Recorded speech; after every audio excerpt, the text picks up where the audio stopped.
Ինքը երես ունի նման բաներ ասելու։ Իր հրամանով են զորքերը հետ քաշվել։ Ինքը հրաման է ստորագրել, որով մեր զորքերը հետ են քաշվել։ Ու ինքը գնացել է կապան, ասել է ես չգիտեմ, ոչ միայն կապան, այլ այդ մեր տարածաշրջանը ասել է, եթե դուք որոշեք դիմադրել, դուք մնալ եք մենակ։ Պաշտպանության նախարար լինելով, ես քարից չեմ։ Ամենևին վստահ եմ այդ տպավորությունն էլ չունեմ, որ չափազանց սառնասիրտ եմ, քարից եմ։ Դաշնակցությունը իր համար է որոշել, թե ովքեր պետք է լինեն իրենց հիմնական գործիչներն, այսինքն ցուցակի առաջին համարներն, ովքեր պետք է լինեն, առաջ կուսակցությունը իր համար է իր պատկերացումները ձևավորել եւ ընդհանուր բավականին ընկերական եւ գործընկերային միջավայրում ձևավորվել այն ցուցակը, որ կա, երևի եզակի դեպքերից է, որ հատուկ ինտրիգներ չկային, բախումներ չկային, ցավոք սրտի, այսօր մենք ապրում ենք մի իրականության մեջ, որտեղ հակված չեն կնոջը առաջնային մանդատ տալու։ Նկատի ունեմ առաջնորդի կերպարում կամ նման դերակատարությամբ հաճախ հակված չի մեր ժողովուրդը այդ ձայնը տալու, որովհետև գիտեք, կարող են քեզ որպես քաղաքական գործիչ սիրել, ընդունել, լսել, արդյոք կգնան քեզ համար ձայն կտան, այ դա արդեն մյուս փուլն է, որ վստահ չեմ, որ մենք որպես հասարակություն հասել ենք այն հանգրվանին, որ կնոջը որպես առաջին դեմք կարող են պատկերացնել։ Ով այն փորձառու մարդը, որ հունիսի 7-ի ընտրություններից հետո վարչապետ լինելով գնալու եւ բանակցելու է աշխարհի տարբեր երկրների ղեկավարների հետ։ Դուք պատկերացրեք, որ հաջորդ երկրի ղեկավարը հունիսի 8-ին պետքա գնա Ալիևի հետ բանակցի, Էրդողանի հետ բանակցի, Տրամպի, Պուտինի եւ մյուսների հետ բանակցի։ Եվ վստահ եմ, որ այստեղ պետքա մեր ընտրությունը կանգնի մի մարդու վրա, որ ամենամեծ փորձը ունի դա անելու եւ հաջողված փորձը ունի դա անելու։ Հոմես ձայն չէին տվել, ոչ միայն ինձ, այլ Նիկոլ Փաշինյանին ձայն էին տվել, որ ինքը արկածախնդիր քաղաքականություն իրականացնի, որի արդյունքում մեր երրաբլուրը կերապատկվի։ Ես վստահ եմ, որ այդ ձայները դրա համար չէին։ Ես վստահ եմ, որ այդ ձայները ավելի լավ Հայաստան ունենալու, ավելի լավ Արցախ ունենալու համար էին։ Ես քաղաքական շրջանակներում ընդհանրապես չեմ ունեցել որևէ ծանոթ մարդ, որևէ ծանոթ, ոչ միայն մտերի մարդում հետ ես կկարողանայի խորհրդակցել, ծանոթ մարդ չեմ ունեցել։ Եվ երբեմն գիտեք, մերի, քանի որ ֆորմատը շատ բաց է, այսպես հետահայաց, որ նայում եմ, ասում եմ, ես այդ ինչ համարձակություն եմ ունեցել, չճանաչելով քաղաքական դաշտը, չճանաչելով ներբերանգները, պատերազմից հետո, այդ քաոսի մեջ, այդ լարվածության մեջ, ես մի երիտասարդ կին, որ իսկապես չի ունեցել քաղաքական որևէ հնարը, մեկ էլ վերակացել ազգային ժողովում, ասել է ես վերցնում եմ մանդատը, դուրս եմ գալիս խմբակցությունից, Նիկոլ Փաշինյանը պետք է հեռանա, կոնկրետ Գորիսի հետ կապված հարց լինի, ես կզանգահարեմ, կհարցնեմ, բայց որ քննարկել իր հետ օրինակ այդ չէ, առիթ չի եղել որևէ քննարկում ունենալու, եթե անկեղծ այս փուլում չէի ցանկանա նույնիսկ կարծիք արտահայտել, որովհետև պատկերացնում եք, որ ոչ միանշանակ կլինեին իմ ընկալումները որոշ գործողությունների մասով։ Այսօր մերի այնպես չի, որ մի ուժ կարող է ամբողջությամբ այդ հակազդեցությունը իրականացնել, մի ուժ չի կարող Նիկոլ Փաշինյանին տապալել եւ հետեւաբար ընդդիմադիր դաշտը իսկապես խոհեմություն պետք է ունենա հասկանալու, որ միմյանց դեմ արճակատումը ընդդիմադիր դաշտում որևէ մեկին ձեռնտու չի ընդդիմադիրների համար, հա Նիկոլ Փաշինյանի շատ էլ ձեռնտու է։ Ինքը մի անկյունում նստած ուրախանում է, թե ինչպես են ընդդիմադիրները գզվրտոց իրականացնում։ Մենք հիմա վերջը թալան չի ենք, թե գալիս գրանցում ենք, որ աշխատավարձ ստանանք, յոլա գնանք։ Ինքը լավ, հասկացանք, վատ բլոգեր չի հանուն արդարության, լավ էլ ակտիվ բլոգեր ա ուտելը, խմելը, իր սրտիկելը եւ այլն, բայց պետական քաղաքականության հետ ինքը ինչ կապ ունի։ Մի հատ օրվա ռեժիմը իր մի հատ նայեք, որը ուղիղ Facebook-ով դրսևորվում, այդ ամբողջ ընթացքում ինքը քանի րոպե ա նվիրում ինչ որ քննարկմանը պետական հարցերի մասին, ասում են դե լավ, ինչ եք արել, որ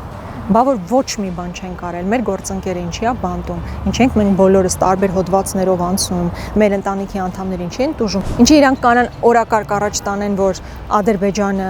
իրականացնի, չէ, արդեն հարմարվել են, այսինքն բանակցային ֆորմատը այնպեսին է դարձել, որ Ադրբեջանը պարտադրում է, իրանք իրականացնում են եւ որպես այդպեսին 0 օրակարգ է դրվում, հայկական օրակարգ չի դրվում սեղանին, դա որպես իրողություն եկեք փաստենք։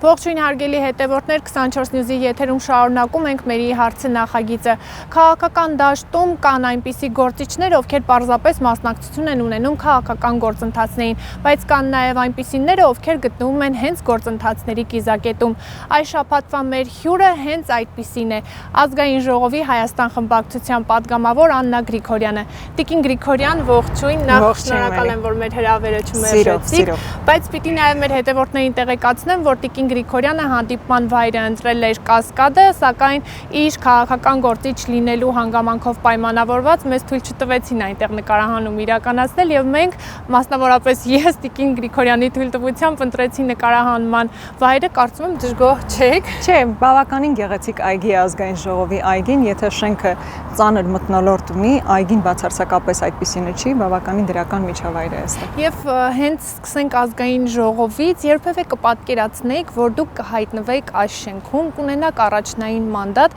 եւ կլինեք ժողովրդի ձայնը բարձրացնողներից մեկը։ Եթե անկեղծ լինեմ, դա երբեք իմ երազանքը չի եղել եւ լինում են դեպքեր, չէ, երբ որ երիտասարդ տարիքում ասում են կամ ավելի փոքր տարիքում ասում են, որ երազում են դառնալ քաղաքական գործիչ, երազում են դառնալ падգամավոր, դա իմ մասին չի, դա իմ երազանքը չի եղել։ Ես շատ հակված չեմ եղել երբեք հանրային գործունեություն ծավալելուն, բայց իրադարձությունների բերումով հիմա այստեղ եմ, բայց ուրախ եմ, որ հիմա կարող եմ լինել ժողովրդի ձայնը եւ ներկայացնել այն խնդիրները, որոնք ուզում են մեր ժողովրդին։ Տիկին Գրիգորյան, դուք ազգային ժողովում շատ հաճախ եք հայտնվում քննարկումների էպիկենտրոնում, նաև ձեր սուր ելույթներով, կոշտ քննադատությամբ, դուք ամուսնացած եք, ունեք տղա երեխա, ձեզ համար նախ որքանով է հեշտ դիմակայել այն քննադատություններին, որոնք հնչում են ձեր հասցեին, նաև լինելով մայր իր որդուն, որին նաև պիտի բացատրի, թե ինչու է իր մայրիկը անընդհատ եւ պարբերաբար ենթարկվում քննադատությունների։ Անկեղծ ասեմ, հա, ճիշտ է, ես քարից չեմ։ Ամենևին վստահ եմ այդ տպավորությունն էլ չունեմ, որ չափազանց սառնասիրտ եմ, քարից եմ, բայց միևնույն ժամանակ, երբ դու ունենում ես գաղափարական ամուր հիմք, դու գաղափարներով ես առաջնորդվում քո գործունեության մեջ, դա ավելի հեշտացնում է գործընթացը եւ թիրախավորումները շատ հաճախ ուղղակի անտեսում ես, շատ մեծ ուշադրություն չես էլ դարձնում եւ նորմալ է քաղաքական դաշտ մտնելիս ունենալ այդ գիտակցումը, որ դու պարբերաբար թիրախավորվելու ես։ Իհարկե շատ ավելի ծանր եմ տանում, երբ իմ ընտանիքի անդամներն են թիրախավորվում, երբեմն իմ երեխայի նկարն է հայտնվում տարբեր քննարկումների առարկա դառնում, այո, այդտեղ որոշակի նախսրտվածություն ունենում եմ, բայց քանի որ գաղափարապես վստահ եմ այն ամեն ինչի մեջ, ինչ որ հիմա անում եմ, դա ուղղակի չի կարող ինձ համար խոչընդոտ դառնալ, եւ որպեսզի ես կասեցնեմ իմ քաղաքական գործունեությունը։ Փառք Աստծո, ունեմ ամուսին, ով ամուր կանգնած է իմ մեջքին, ով հասկանում է ես ինչ եմ անում, ով ամբողջությամբ սատարում է իմ գործունեությունը եւ հետեւաբար ինձ համար շատ ավելի հեշտ է հաղթահարել այդ թիրախավորումները։ Իսկ ինչպես եկաք հասակ դրան, քանի որ դուք քաղաքականության մեջ նոր եք, նախկինում եղել եք ուսուցչուհի դպրոցում դասավանդել եք աշակերտներին, չնայած որ կարող եք ունենալ հմտություն շատ ավելի լայն լսարանի հետ աշխատելու, բայց ազգային ժողովը տարբերվող հարթակ է իր ընդհանրապես բնույթով, էությամբ, դուք որ պահից սկսած հասկացաք, որ հենց այդ քննադատություններին անգամ պետք է նաև ինչ-որտեղ թեթև նայել կամ ընդհանրապես չնայել։ Ախր երբ որ դու ամեն քեզ նետված քարի ուղությամբ գնաս, խորանաս այդտեղ, եթե ամեն քո նկատմամբ քննադատությունը քեզ թևաթափ անի, նշանակում է դու պատրաստ չես ընդհանրապես քաղաքականության մեջ դերակատարում ունենալ, նշանակում է դու ամեն քննադատության հետևից գնալուց դու կորցնում ես քո ներքին ռեսուրսը։ Իմաստը որն է, երբ որ դու կարող ես քո մտքերը, գաղափարները առաջ տանել,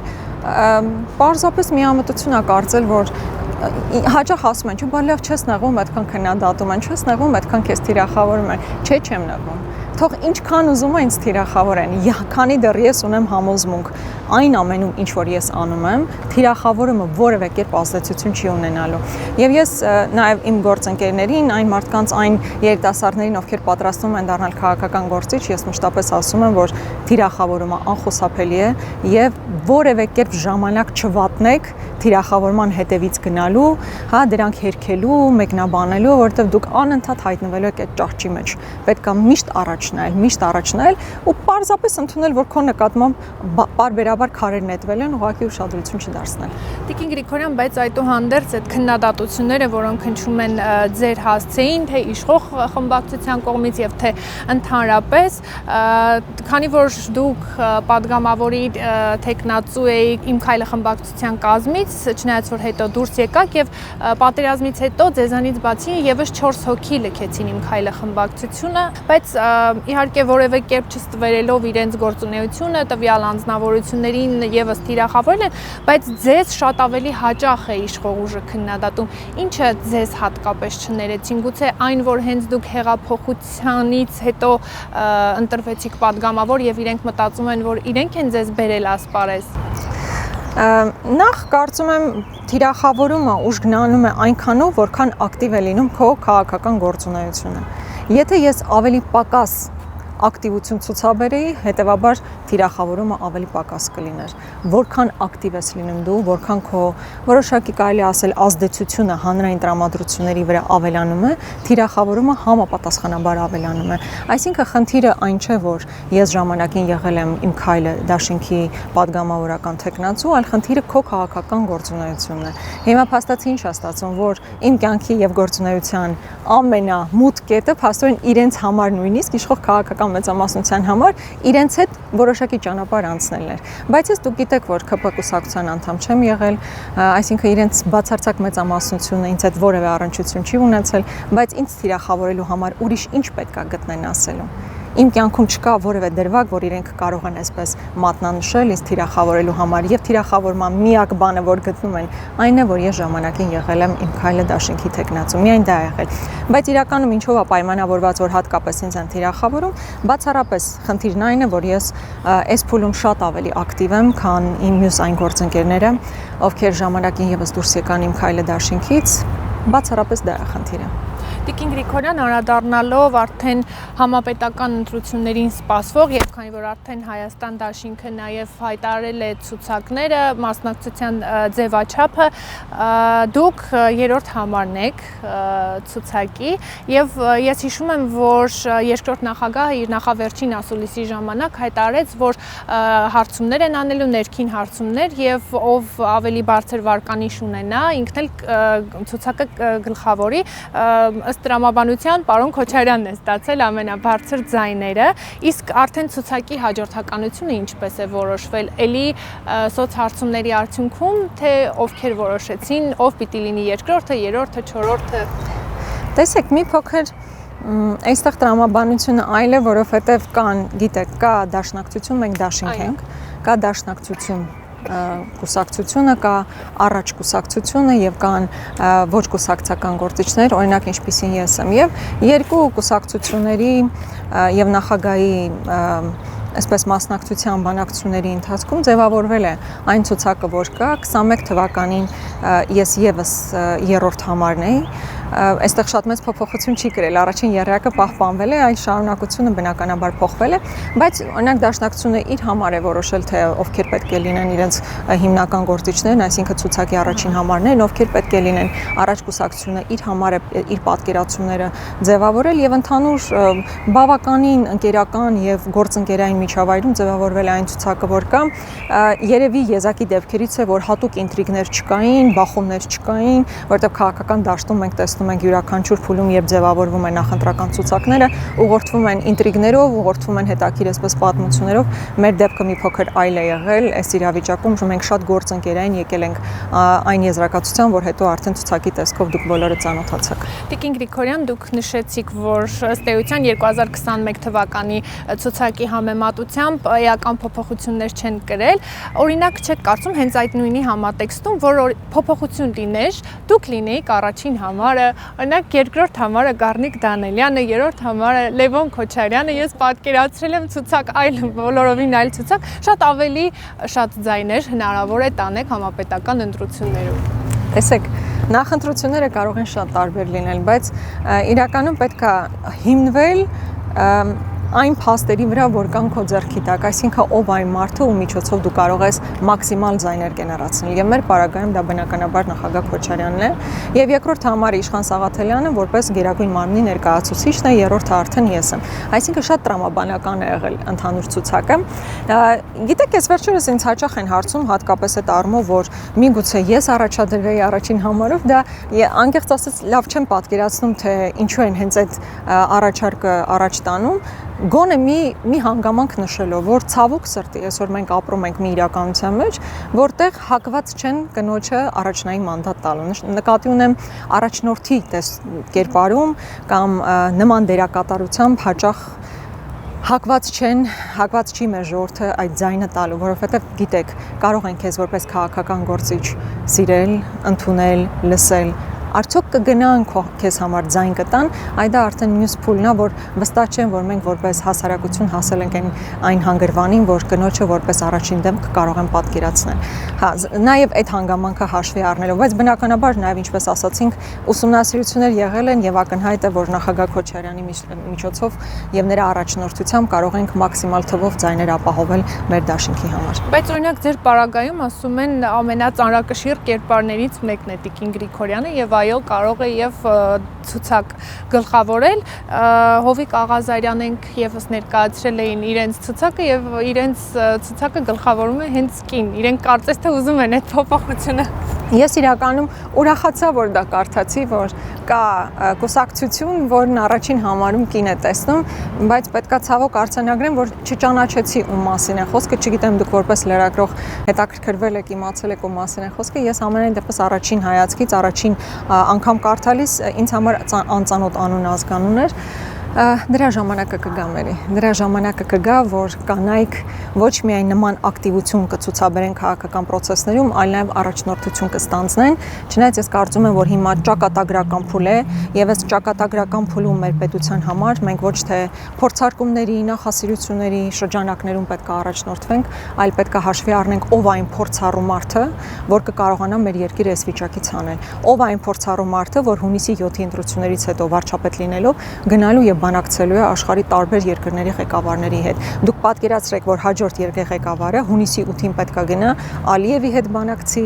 հա, Էրդողանի հետ բանակցի, Տրամպի, Պուտինի եւ մյուսների հետ բանակցի։ Եվ վստահ եմ, որ այստեղ պետքա մեր ընտրությունը կանգնի մի մարդու վրա, որ ամենամեծ փորձը ունի դա անելու եւ հաջողված փորձը ունի դա անելու։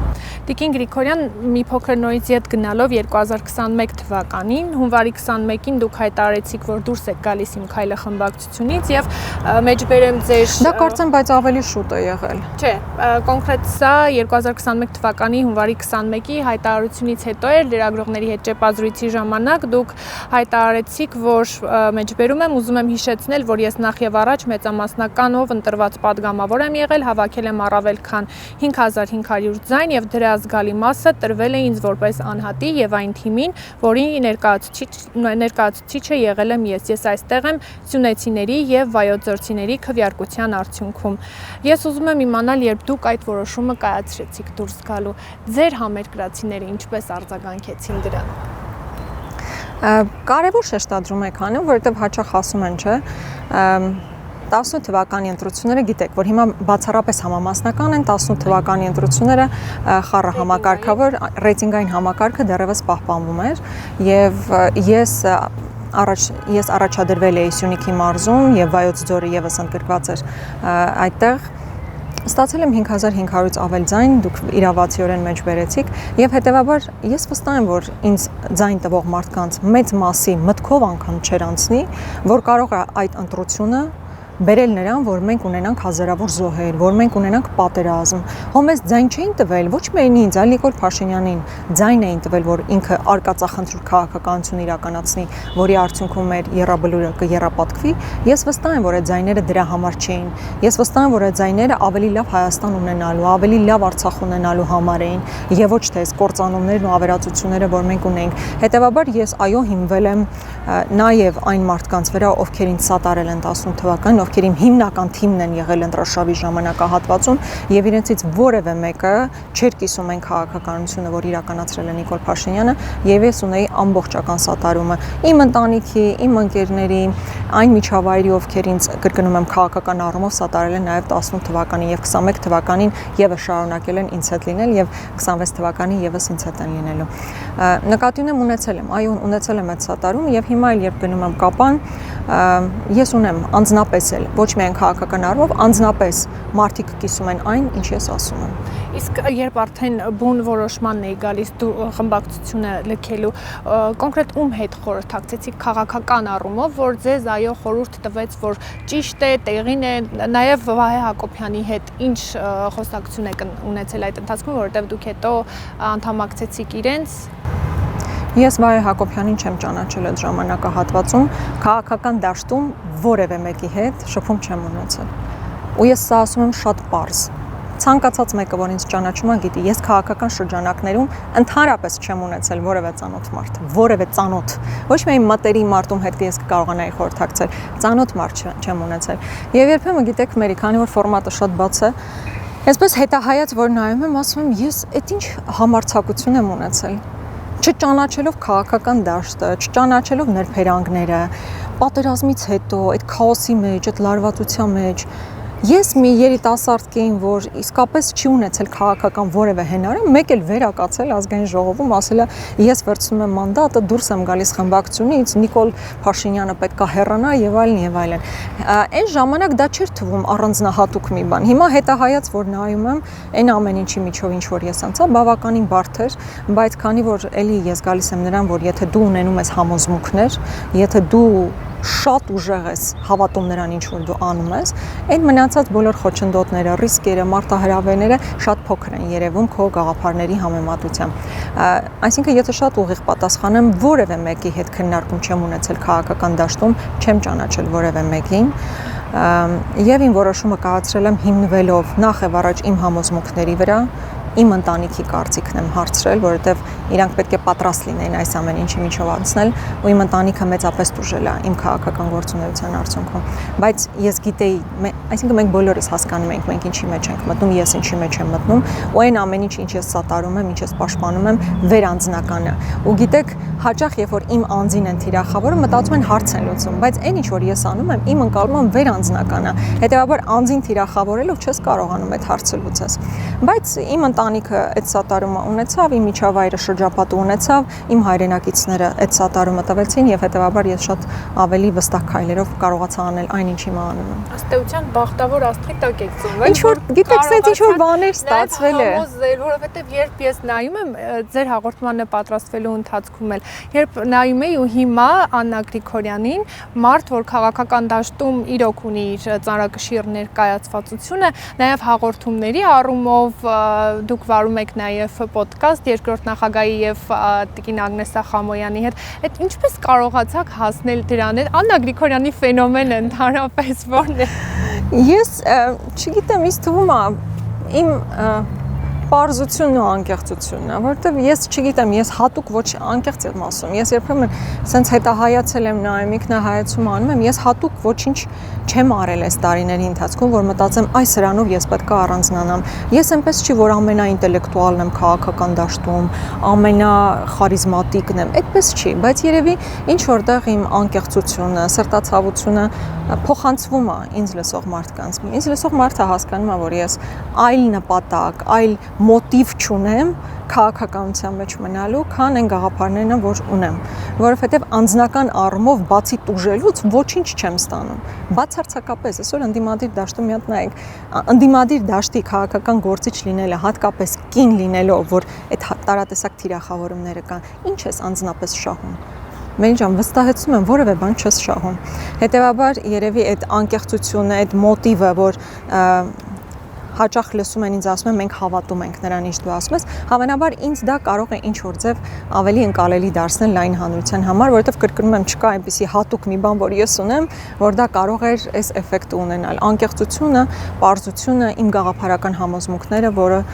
կարծում եմ նաև փոխանցվում է մեր հայրենակիցներին։ Տիկին Գրիգորյան, ես նաև կուզեմ անդրադառնալ ձեր եւ Արուշ Արուշանյանի հարաբերություններին, նախ ունեք այս պահի դրությամբ որևէ շփում, կապ նրա հետ, որովհետև նախ ի սկզբանե Արուշ Արուշանյանը աջակցում էր, սատարում էր երկրորդ նախագահին եւ մենք նաեւ գիտենք իր եւ Լևոն Քոչարյանի մտերմության մասին, բայց վերջերս նա առիթը բաց չի թողնում իշխող ուժի ներկայությամբ, մասնակցությամբ միջոցառումներին ներկա գտնվել, նաեւ ընկերական հավաքույթներին խնջույք օրինակներին ազգային ժողովի նախագահ Ալեն Սիմոնյանը ինքն է նշել, որ ծնունդին է հրավերք եղել եւ մասնակցություն է ունեցել, որը նախկինում չի եղել։ Ինչը ստիպեց փոխվել Արուշ Արուշանյանի։ Ես կդժվարանամ այդ հարցին պատասխանել, այսինքն ինձ ուղղված հարց չէ դա։ Ես վստահ եմ դուք առիթներ ունենում եք նաև իր հետ որոշակի շփումներ ունենալ որպես լրագրող, կարծում եմ դուք ինքներդ կարող եք նրան հարցնել, փորձել հասկանալ ինքը ինչ պատկերացումներ ունի այսօրվա մասով։ Ժամանակին բնականաբար շատ ավելի մտերիմ հարաբերություններ ենք ունեցել, որովհետև քաղաքական նույն process-ների մեջ ենք եղել։ Ես անձնապես մարդկային առումով դրական եմ վերաբերվում պարոն Արուշանյանին, բայց որ ասեմ հիմա շատ ինտենսիվ հաղորդակցության մեջ ենք, այդպես էլ չի։ Հետևաբար չեմ կարող մեկնաբանել նրա քայլերը, նրա մտորումները, բայց անձնապես դրական եմ վերաբերվում։ Այսինքն այս պահի դրությամբ իդ հետ որևէ Չէ, որպես այդպեսին շատ բան, ցած կոնտակտ ըստ անհրաժեշտության, եթե այսպես ասեմ, ըստ անհրաժեշտության, եթե կոնկրետ Գորիսի հետ կապված հարց լինի, ես կզանգահարեմ, կհարցնեմ, բայց որ քննարկել իր հետ օրինակ այդ Չէ, առիթ չի եղել որևէ քննարկում ունենալու, եթե անկեղծ այս փուլում չէի ցանկանա նույնիսկ կարծիք արտահայտել, որովհետև պատկերացնում եք, որ ոչ միանշանակ կլինեին իմ ընկալումները որոշ գործողությունների մասով։ Տիկին Գրիգորյան, քանի որ արդեն 2 շաբաթ ավելի քիչ ժամանակահատված հետո կմեկնարկի պաշտոնական նախընտրական քարոզարշավը, բայց մինչ այդ որոշ ուժեր, այդ թվում եւ իշխող կուսակցությունը եւ նաեւ ձեր ուժերը մարզային այցելություններ են իրականացնում, տարբեր հանդիպումներ, նաեւ երկրորդ նախագահն է հանդիպումներ ունենում պարբերաբար իր աջակիցների հետ։ Նախ ինչպես է գնահատում այդ մարզային այցելությունները, ձեր տպավորությունները եւ վերջերս Իշխան Սաղաթելյանը հայտարարեց, որ ընդդիմությունը միասնական հանրահավաք իրականացնի, նաև դրա իրականացման շարժառիթն եմ ուզում հասկանալ, որովհետև քննադատություններ նաև հնչեցին այդ մասով, որ նախկինում եղել են բազմաթիվ հանրահավաքներ, շարժումներ, սկսվող եւ արդեն մարման տանող, չեք կարծում, որ դա եւս հնարավոր է տանի հավաքական ընդդիմության կազմակերպած հերթական ակցիայի մարմանը։ Մարզային այցելությունների մասով իրականում ոչ միայն մարզային այցելություններ են լինում նախագահի ներկայությամբ, այլ նաև տարբեր ֆորմատներով երիտասարդների հետ ենք շփում ունենում, տարբեր այլ մասնագիտական հանրույթի ներկայացուցիչների հետ ենք շփումներ ունենում, պետք է ասեմ, որ բավականին դրական է անցնում, բավականին ոգևորող են այդ հանդիպումները, եւ չնայած այսպես վատ տպավորություն են երբեմն ուզում ստեղծել, որ դուք կարաք արդյոք գնաք մարդկանց հետ շփվել, գնում ենք, շատ լավ շփվում ենք, դրական վերաբերմունք ստանում ենք, էներգիան ստանում ենք եւ շարունակում ենք աշխատել։ Իսկ ինչ վերաբերում է հանրահավաքի առաջարկին, ես կարծում եմ իմ գործընկերը շատ լավ առաջարկ է արել, հաշվի առնելով այն ռեպրեսիվ մեխանիզմները, որ իրականացնում է այս իշխանությունը, դրան համընդհանուր ճակատով հակազդեցություն է անհրաժեշտ։ Եվ որքան մոտենում են ընտրությունները, այդ ճնշումները ավելանալու են։ Եվ հետեւաբար այդ ճնշումները ինչպես կարելի է հաղթահարել միասնական ճակատով։ Այսօր Մերի ջան, այնպես չի, որ մի ուժ կարող է ամբողջությամբ այդ հակազդեցությունը իրականացնել, մի ուժ չի կարող Նիկոլ Փաշինյանին տապալել եւ հետեւաբար ընդդիմադիր դաշտը իսկապես խոհեմություն պետք է ունենա հասկանալու, որ միմյանց դեմ արճակատումը ընդդիմադիր դաշտում որևէ մեկին ձեռնտու չի ընդդիմադիրների համար, հա Նիկոլ Փաշինյանի շատ էլ ձեռնտու է։ Ինքը մի անկյունում նստած ուրախանում է, թե ինչպես են ընդդիմադիրները գզվրտոց իրականացնում։ Բայց պարոն Սաղաթելյանի առաջարկը կարծում եմ շատ տեղին է, եթե անկեղծ դեռ չեմ լսել որևէ հստակ արձագանք այդ առաջարկին, բայց ի վերջո պետք է գան այն համոզման, որ հակազդեցությունը համապարփակ պետք է լինի, միասնական ճակատով պետք է լինի, որևէ մեկ ուժ իզորու չէ այդ ռեպրեսիվ մեխանիզմին, ռեպրեսիվ մեքենային հակազդել միայնակ։ Տիկին Գրիգորյան, հենց այդ համատեքստում չեք կարծում, որ ընդդիմությունը պիտի գնար միասնական մեկ թեկնածուով ընտրություններին։ Բոլոր տարբերակները, բոլոր սցենարները ես վստահեցնում եմ, որ քննարկվել են։ Եվ վերջո, թե նաև թիմի շրջանակների ես կարծում եմ ամբողջ ընդդիմադիր դաշտը հանրային դիսկուրսը բացել, ոչ հանրային քննարկումները իրականացրել եւ այդ բոլոր քննարկումների արդյունքում ստացվել է, որ ճիշտ է տարբեր ճակատներով հանդես գալը, որովհետեւ նախ տեխնիկապես էլ մի ցուցակով հանդես գալը բավականին բարդ էր լինելու, այսինքն այդ կոնսենսուսային տարբերակը դժվար էր գտնել եւ մյուս կողմից էլ արդյոք դա ամենաէֆեկտիվ ճանապարհներ լինելու, ամենաարդյունավետ ճանապարհը կլիներ մի ճակատով հանդես գալը, Ես կարծում եմ, որ ոչ, որովհետև այդպես շատ ավելի հանգիստ գործող իշխանությունները կարող են թիրախավորել այդ մեկ ուժին, դու գիտեք ինչ պիտակներ են կպցնում, այս մի գրպանում, մյուս գրպանում պիտակները հանում, կպցնում են բոլորին։ Հիմա եթե նկատել եք, բոլոր ուժերին միավորում են, չնայած միավորված չեն, տարբեր ուժեր են, տարբեր տրամաբանությամբ, տարբեր մարտավարությամբ, բայց իշխանությունը այն գլխից փորձում է բոլորին մեկտեղել ու իրանց քարոզչությունը իրականացնել։ Մի ճակատով հանդես գալու ժամանակ այդ տրամաբանությամբ շատ ավելի հեշտ կլիներ հակաքարոզչությունը այս իշխանությունների կողմից։ Ես կարծում եմ այսօրվա ընտրված մարտավարությունը ավելի ճիշտ էր, ավելի տրամաբանական էր եւ այսպես հաջողության հասնելը ընդդիմադիր դաշտի համար ավելի հեշտ է։ Դրանով է նաեւ պայմանավորված վերջին շրջանում հենց Նիկոլ Փաշինյանի կողմից ազգային ժողովում հարց ու պատասխանների ժամանակ ընդդիմադիրներին անդրադառնալը, չասեմ թիրախավորվել է, իրենք ասում են, եթե քաղաքականության մեջ են իրենց համար դա նորմալ պիտի լինի վերջին հարց ու պատասխանի ժամանակ տեսանկարահանում էր, ովքեր եկան, ովքեր գնացին, ձեզ մեղադրում էին, որ գալիս եք գրանցվում եք, որ հետո կարողանաք թե գումարը ստանալ, թե պարգևավճարը, ձեր վարկերը փակեք։ Մարդ չգիտի, խնդա, ինչ անի, լավ երկրի ղեկավարը հասկանում եք, թիվ 1 պաշտոնյան է մեր երկրի ու ոտի վրա ոնց է մանիպուլատիվ հայտարարություններ անում։ Նախ մենակ այն թեզը, որ գալիս գրանցվում են, որ աշխատավարձ ստանան, որ վարկերը իրանց փակեն։ Մեկ էլ իրանց հայտնի են թեզը, որ իրանք բոլորը թալանչի են, ձեզանից պիտի ամեն ինչ խլենք, տանք ժողովրդին, չնայած եթե ինչ-որ մի բան էլ վերցրել են միջև այսօր իրենց պարգևավճարա գնացել, բայց հիմա ոնց է այդ երկու թեզը համատեղվում։ Մենք հիմա վերջը թալանչի ենք, թե գալիս գրանցվում ենք, որ աշխատավարձ ստանանք, յոլա գնանք։ Հիմա այդ երկու թեզերը իրար հետ չեն բռնում։ Բայց ինչն էր հետաքրքիր։ Ես այս դեպքին, այդ իրավիճակին չեմ առաջի եղել անդրադառնալու։ Ուրեմն Նիկոլ Փաշինյանը զեկույցն է ներկայացնում, որից հետո տարբեր նախարարներ են խոսում, նոր դրանից հետո կարելի է գրանցվել ելույթի համար։ Առավոտյան, երբ որ ինքն է խոսում, այո, մենք ներկա չենք եղել, որտեղ չենք պատրաստվում այնտեղ նստենք, իրան լսենք, սպասել ենք իրանք բոլորը պրծնեն, հետո մենք գան գրանցվենք ելույթ ունենալու համար։ Ու տեսեք ինչքան մանիպուլատիվ է, որ առավոտյան ասի, չեն գալիս, հետո դուրս գա ասի, տեսեք, ես ասացի, որ իրանք չեն գալիս մասնակցելու, ես իրանց աշխատացնում եմ, իրանք եկան գրանցվեցին։ Լավ կարելի է այս աստիճան էժան մանիպուլյացիաներով մեր ժողովրդին ինչ որ բաներ հասկացնել։ Մենք մասնակցել ենք այս ընթացքում բոլոր աշխատանքներին այն տրամաբանությամբ, ինչ հարմար ենք գտել։ Այո, մենք կառավարության ծրագրի քննարկմանն ենք մեր դիտարկումները ներկայացրել, մեր քննադատությունը հնչեցրել, մեր ժողովրդի հետ հաղորդակցությունն ենք դրանով ապահովել։ Ի վերջո այնտեղ քննարկումները ոչ թե քաղաքական մեծամասնության հետ են, այլ զրույցը քաղաքացու հետ տվյալ քննարկման շրջանակներում, բայց մենք մշտապես խոսել ենք մեր ժողովրդի հետ, ազգային ժողովի ամբիոնից լինի, մարզային այցելություն լինի, փողոցով քայլելուց լինի, այլ ֆորմատներով մշտապես դա հնչեցրել ենք, բայց ինչն էր հիմնականում բանը, հարցը, որ Նիկոլ Փաշինյանը ինչ էր ասում, որ ձեզ անդրադառնում էր վերջին շրջանում նաև տեսալուսանկարահանում էր, ովքեր եկան, ովքեր գրանցվեցին, բլոգեր էլի։ Հիմա չգիտես էլ այդ մարդը, եթե նկատում եք ինքը առավոտյան վերակենում, հեռախոսը միացնում է իր այդ սրտիկները, հետո իհարկե ռեպրեսիվ մեխանիզմով առաջ է գնում, բայց ուզում ես հասկանալ, այդ մարդը ընդհանրապես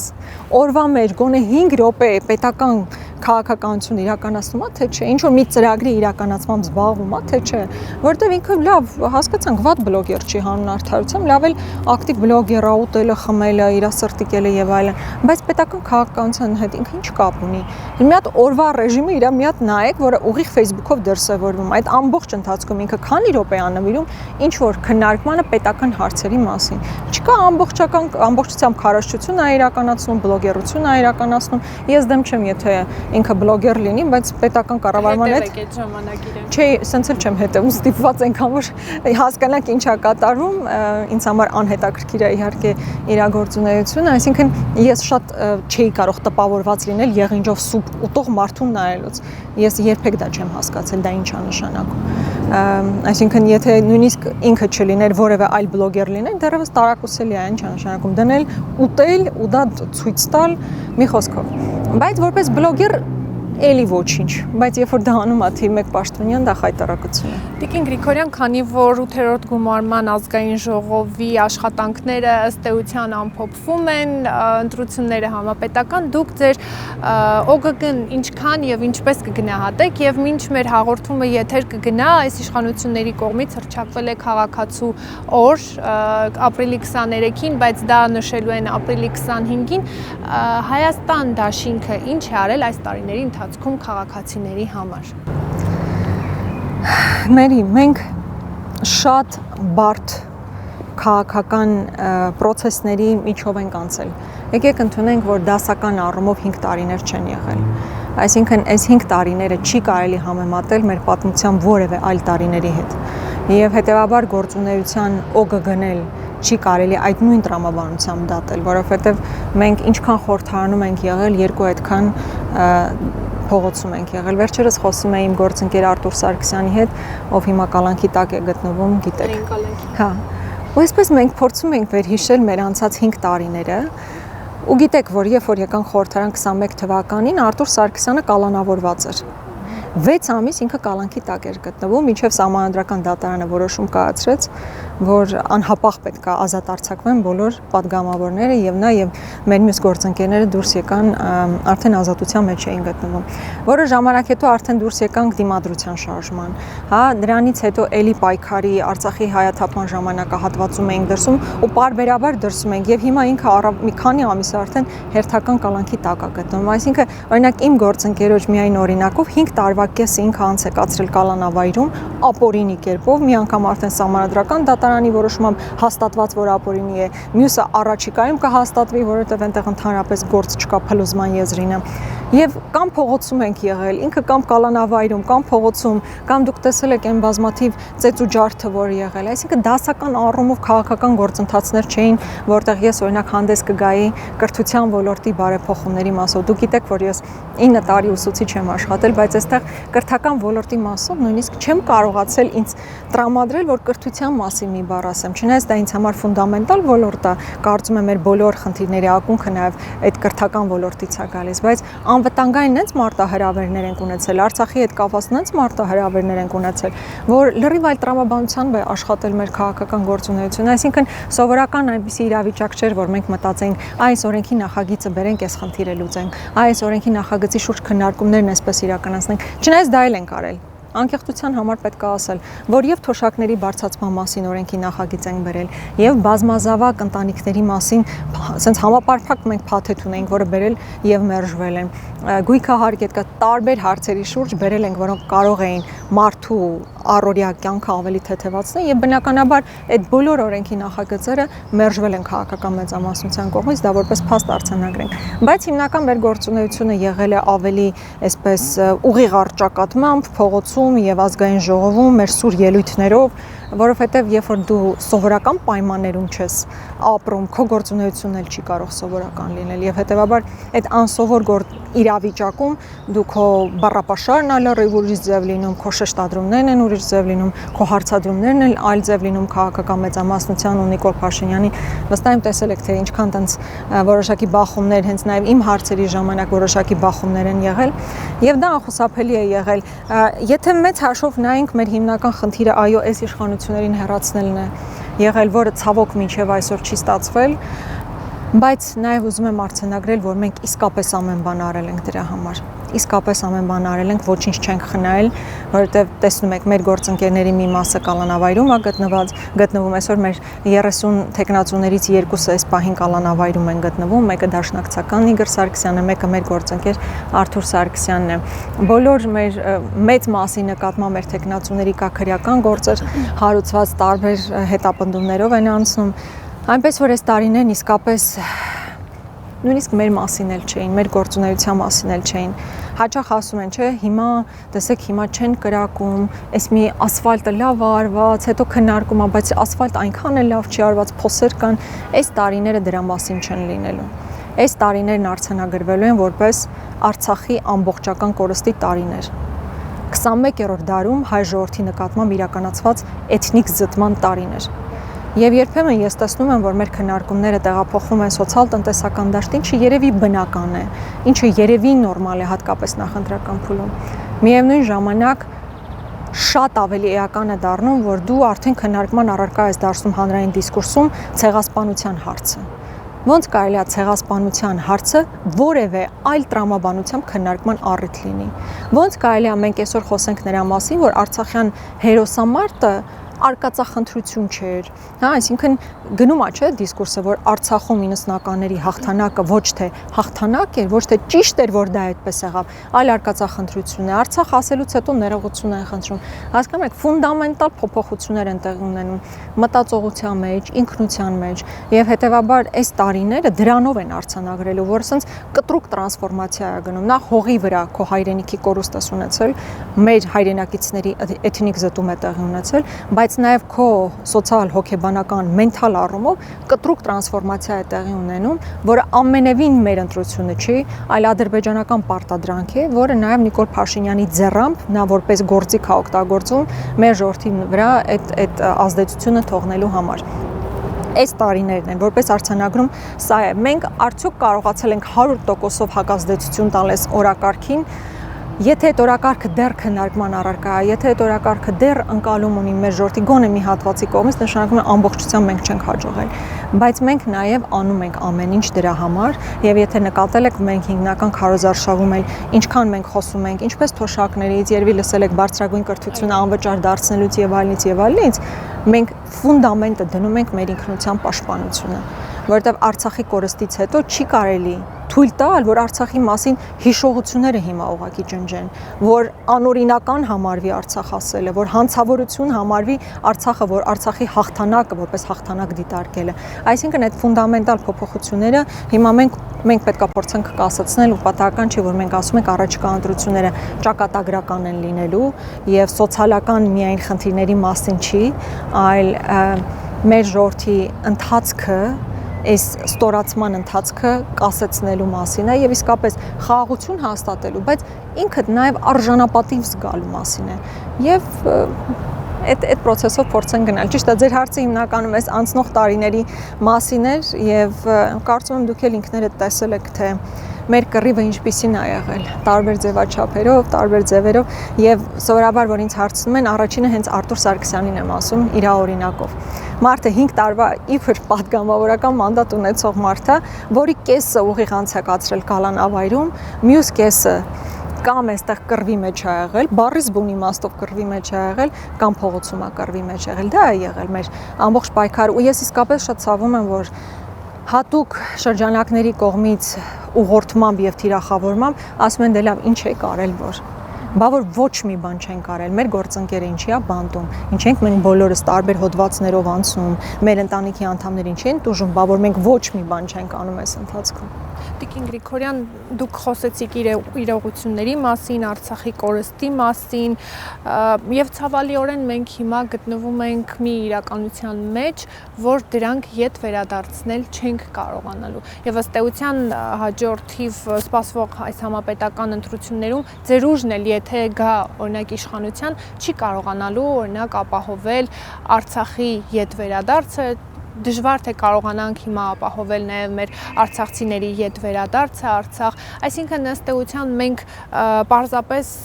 դառնում ենք արձանագրող պատմության մեջ սևով սպիտակի վրա գրել, որ օրինակ միայն Արցախը հայկական է եւ վերջ, մենք իրականում ինչ պետք է անենք հենց Արցախի ետ բերման համար, որովհետև իշխող ուժը հենց լսում է այն բառակապակցությունը, որ Արցախը պիտի ետ բերենք ինչպես կռվով, ասում են, ահա, պատերազմի հրձիկներ են, պատերազմի եռագլուխ կուսակցության ներկայացուցիչներ են։ Ավելին ասեմ, վերջերս մի ելույթ եմ ունեցել, որ իրանց համար այսպես շահարկման առիթ է դարձել։ Ես իսկապես չեմ պատկերացրել, որ դա կարող է շահարկման առիթ դառնալ։ Երբ որ ասել եմ Դադիվանքը, Գանձասարը, Ամարասը մերն են, հայկական են, պարզվեց, որ ես ռևանշիստ եմ, որ ես պատերազմ եմ ուզում։ Ասում եմ, մի րոպե, Դադիվանքը հայկական չի։ Լավ, հասկացանք Ադրբեջանն ասում է աղվանական է, հայկական չի, բա դուք եք ասում, որ հայկական չի։ Կամ եթե հայկական է, ինչու եք զարմանում, որ ես ասում եմ հայկականա, դա ինչու է ձեզ մոտ նման էմոցիաներ առաջացնում։ Լավ, Գանձասարը չի, ո՞նց կարող ենք մենք հայկական չհամարել, ո՞նց կարող ենք չխոսել դրա մասին։ Մի քանի օր առաջ էր, երբ Ստեփանակերտում հերթական հայկական եկեղեցին ավիրվել է, մենք չխոսենք այդ ամեն ինչի մասին։ Մենք թույլ տանք, որ Արցախում հայ չլինելուց հետո մեր հետքը, ոտնահետքն էլ այդտեղ ոչնչացվի, դա պետքա թույլ չտալ, մենք իսկապես քոչվոր ազգ չենք այս տարածաշրջանում, եկվոր չենք։ Մենք այստեղի բնիկ ժողովուրդ ենք, որպես բնիկ ժողովուրդ մենք քաղաքակրթություն ենք ստեղծել, հետք ունենք այս տարածաշրջանում եւ պետքա թույլ չտանք այդ հետքը ոչնչացվի մի ժողովուրդ, որ իրենք իրականում եկվոր են։ Եվ այո, Արցախի մասով պետքա մեր պատմամշակութային ժառանգությունը պահպանենք, արդյոք որևէ բան հիմա արվում է, բնականաբար չի արվում։ Եվ վաղը, եթե լսենք Աստված մի արասցե իհարկե, որ օրինակ Ամարասը, հա, մեր կարևոր կենտրոններից մեկը, որտեղ Մեսրոպ Մաշտոցն է դաս տվել նույնիսկ, որ դա ավիրված է, մենք որպես հայ ոնց պետք է մենք մեզ զսկանք։ Հետևաբար մեր պատմամշակութային ժառանգության պաշտպանության եւ պահպանման մասին պետք է մտածենք, դրա համար կան միջազգային մեխանիզմներ, այնպես չի, որ ես ռոմանտիկ եմ այնքան, որ կարծեմ, որ մենք հիմա դա կարող ենք անել, դա շատ էլ ռեալիստական է։ Դա պետք է արվի ու վստահ եմ, որ իշխանափոխությունից հետո արվել է։ Արդյոք մենք կարող ենք խոսել նրա մասին, որ հունիսի 8-ից հետո իշխանափոխությունից հետո մենք կարող ենք Արցախ վերադարձնել կամ Արցախի ժողովրդին անմիջապես վերադարձնել Արցախ։ Մենք անկեղծ չենք լինի ասելու, որ հենց դա հնարավոր է հենց վաղը հունիսի 8-ին։ Միևնույն ժամանակ ասում ենք, որ կա բնական իրավունք Արցախի ժողովրդի վերադարձի իրավունք կա, եւ այդ իրավունքը պետք է դարձնել ճանաչելի, միջազգային հարթակներում դարձնել ընկալելի, եւ այստեղ մենք մենակ չենք վստահաբար։ Եվրոպական պարլամենտը ռեզոլյուցիաներ է ընդունել, որտեղ ամրագրվում է այդ բնական իրավունքը։ Կանադայում համապատասխան հայտարարություններ հնչել։ Դու գիտեք, որ Շվեյցարիայում ժամանակ առ ժամանակ Շվեյցարիայի պարլամենտում քննարկումներ տեղի ունենում։ Այսինքն մենք միջազգային հանրության հետ մենակ չենք այս օրակարգով եւ հետեւաբար այս օրակարգը պետք է առաջ տանել։ Լսած կլինեք, որ Նիկոլ Փաշինյանն ասում է, մենք չխոսենք Արցախի ժողովրդի վերադարձի իրավունքի մասին, որpիսի իրանք էլ չխոսեն ադրբեջանցիների Հայաստան գալու մասին։ Նախ դրանք շատ տարբեր հարցությունների վրա հարցեր են, բայց նույնիսկ եթե այդտեղ չխորանանք, լավ, մենք չենք խոսում, իրանք չեն խոսում, իրանք խոսում են պետական մակարդակով քաղաքականություն են իրականացնում, իրենք տարբեր ՀԿ-ներ են ստեղծում, պետական ֆինանսավորում են իրականացնում, այսինքն նույնիսկ այն պարզ տրամաբանությունը, որ նույնիսկ չեզոքացնելու համար ադրբեջանական օրակարգը դու պարտավոր ես այդ օրակարգը տանել, այդտեղ ուղղակի երկրորդ կարծիք չկա։ Հետևաբար մենք Արցախի հարցով ունենք օրակարգ եւ ռեալիստական օրակարգ։ Եվ նաև անկեղծ ենք ուզում լինել մեր ժողովրդի հետ, հատկապես մեր սիրելի արցախցիների հետ ասելու, որ հենց այս փուլում Արցախի վերադարձը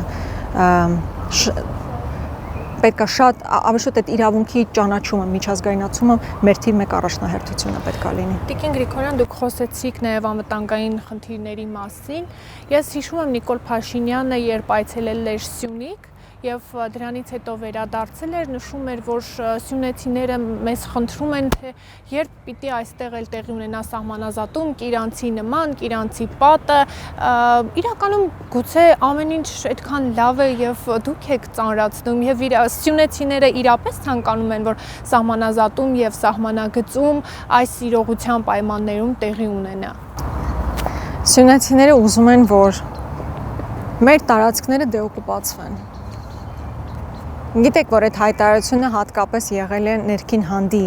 մասով պայմանավորված, ներքին հանդում մարդիկ չեն կարողանում այցելել իրենց հարազատների գերեզման, դուք դա գիտեք, չէ՞։ Հիմա մարդիկ ասում են, մենք ուզում ենք գնանք մեր հարազատների գերեզման։ Եվ եթե դա պետք է լինի սահմանազատման արդյունքով, արեք այդ սահմանազատումը, բայց ինչու չեն անում։ Ինչի իրանք կանան օրակարգ առաջ տանեն, որ Ադրբեջանը իրականացնի, չէ, արդեն հարմարվել են, այսինքն բանակցային ֆորմատը այնպեսին է դարձել, որ Ադրբեջանը պարտադրում է, իրանք իրականացնում են եւ որպես այդպեսին 0 օրակարգ է դրվում, հայկական օրակարգ չի դրվում սեղանին։ Դա որպես իրողություն եկեք փաստենք։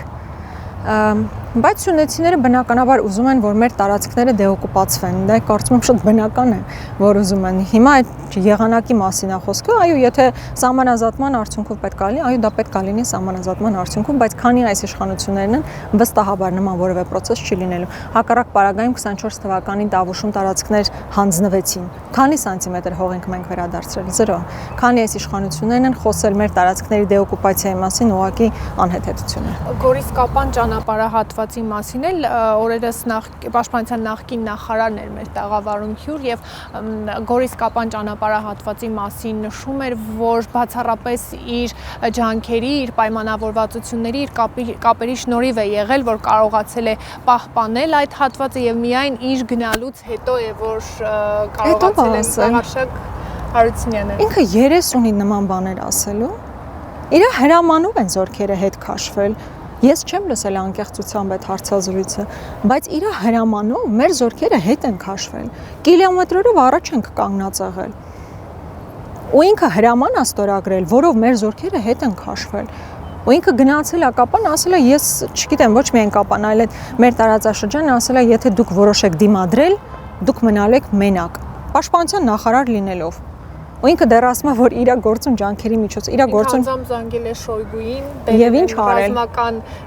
ռուսական զորքերի այդ ժամանակահատվածում գտնվում։ Մերի ջան, իր պաշտպանության նախարար եղած ժամանակահատվածում իհարկե Նիկոլ Փաշինյանի հրամանով ինքը ստորագրել է մի թուղթ, որով մեր զորքերը տասնյակ կիլոմետրերով հետ են քաշվել անպաշտպան հատված։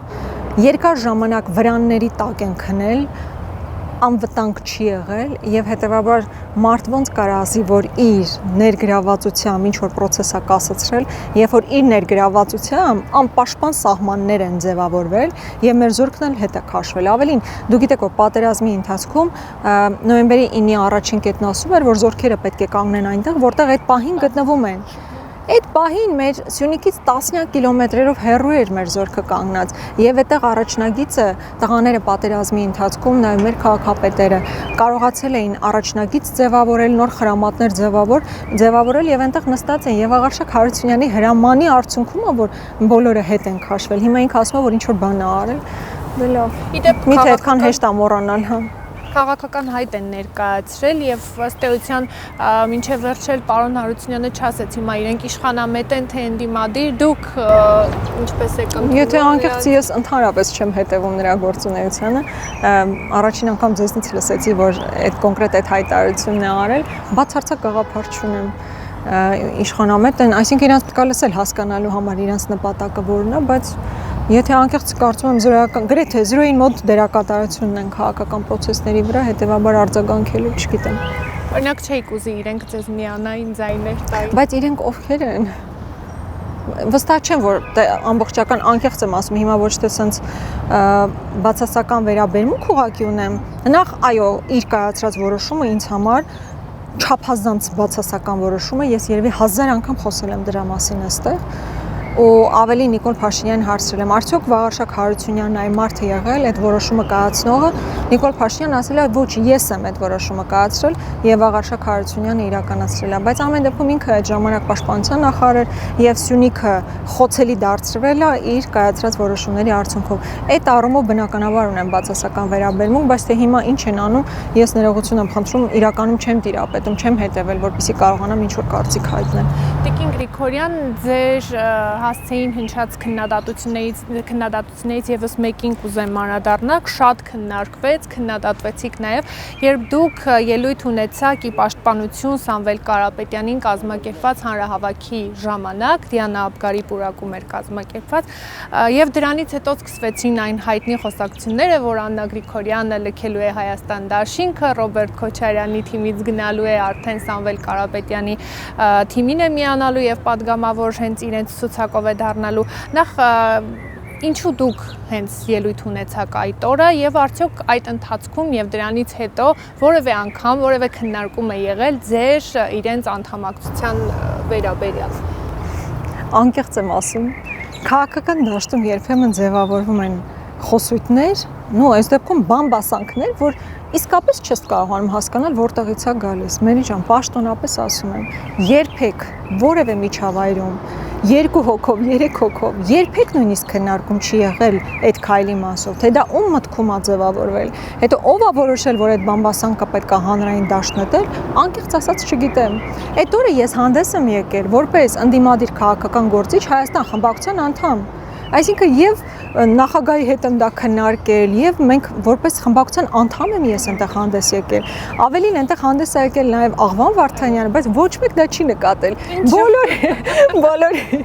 մտասևեռվածությունը այդ ժամանակ, որ ես այնտեղ ելույթ եմ ունեցել։ Այո, ելույթ եմ ունեցել, իսկ հայտարարվել է Հայաստան խմբակցության անդամ Աննա Գրիգորյանը որպես քաղաքական գործիչ։ Ելույթ եմ ունեցել, երբ որ Բագրատ Սրբազանին են կալանավորել, երբ որ Միքայել Սրբազանին են կալանավորել, բոլոր քաղբանտարկյալների մասով ես ելույթներ ունեցել եմ, բայց թե ինչու եմ որոշել, որ այդ փուլում պետք է այդպեսի արշավ իմ նկատմամբ իրականացնել, դե հիմա այդ արդեն չգիտեմ,